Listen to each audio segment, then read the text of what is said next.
आइए दोस्तों, आपको बताते हैं भैरवनाथ से जुड़े आश्चर्यचकित कर देने वाले रहस्य।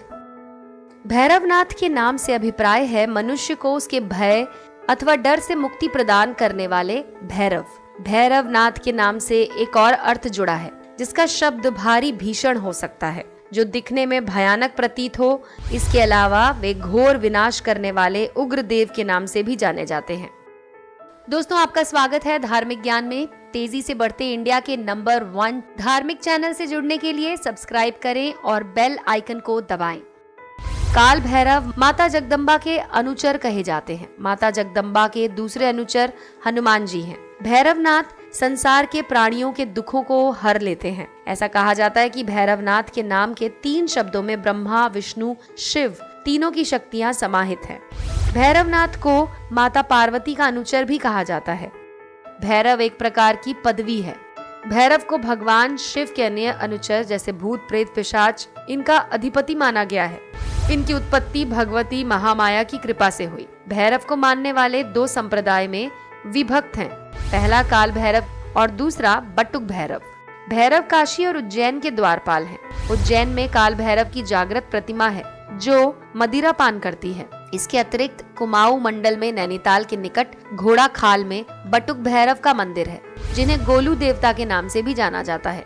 मुख्य रूप से 8 भैरव माने गए हैं: असितांग भैरव, रुद्र भैरव, चंद्र भैरव, क्रोध भैरव, उन्मत्त भैरव, कपाली भैरव, भीषण भैरव और संहार भैरव। हिंदू धर्म में भैरव को विशाल आकार के काले शरीर, वर्ण वाले, हाथ में भयानक दंड धारण किए हुए और साथ में काले कुत्ते की सवारी करते हुए वर्णन किया गया है। दक्षिण भारत में ये शास्ता के नाम से, महाराष्ट्र में खंडोबा के नाम से जाने जाते हैं। तामसिक स्वभाव वाले सभी भैरव और भैरवी मृत्यु या विनाश के कारक हैं। काल के प्रति स्वरूप, रोग, व्याधि इत्यादि के रूप में प्रकट हो विनाश या मृत्यु की ओर ले जाते हैं। भैरव की उत्पत्ति भगवान शिव के रुधिर से हुई थी। बाद में रुधिर 2 भागों में बट गया। पहला बटुक भैरव और दूसरा काल भैरव। भगवान भैरवनाथ को अतिसांग, रुद्र, चंड, क्रोध, उन्मुक्त, कपाली नामों से भी पुकारा जाता है। महादेव शिव के 5वें अवतार के रूप में भैरवनाथ की पूजा की जाती है। नाथ संप्रदाय में भगवान शिव की पूजा का अत्यंत महत्व है। दोस्तों, काल भैरव का मार्गशीर्ष कृष्ण अष्टमी को प्रदोष काल में हुआ था। शिव पुराण के अनुसार अंधकासुर नामक दैत्य के संहार के बाद भगवान शिव के रुधिर से भैरव की उत्पत्ति हुई थी। एक कथा के अनुसार एक बार जगत की सृष्टिकर्ता ब्रह्मा ने शिव तथा उनके गणों की रूप सज्जा को देखकर अपमानजनक वचन कहे, परंतु शिव ने उस वचन पर कोई ध्यान नहीं दिया।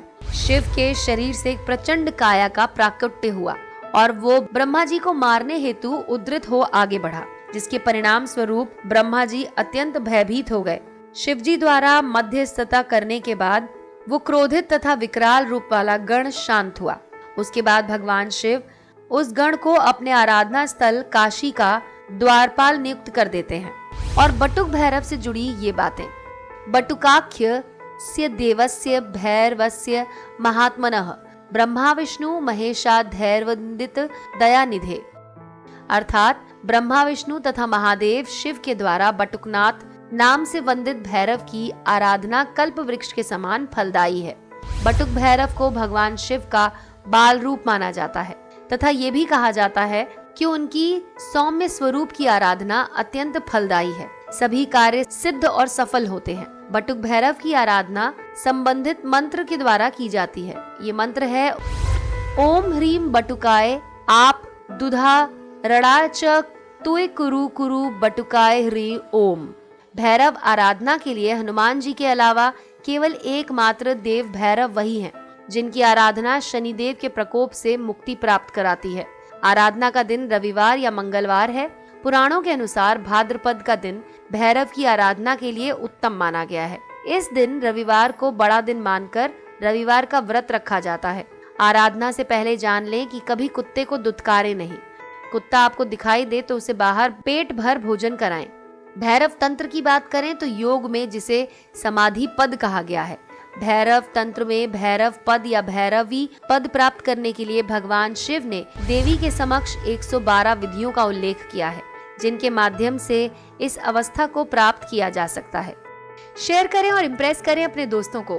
कल फिर हाजिर होंगे एक नए रोचक वीडियो के साथ। तो दोस्तों तब तक जुड़े रहें धार्मिक ज्ञान के साथ।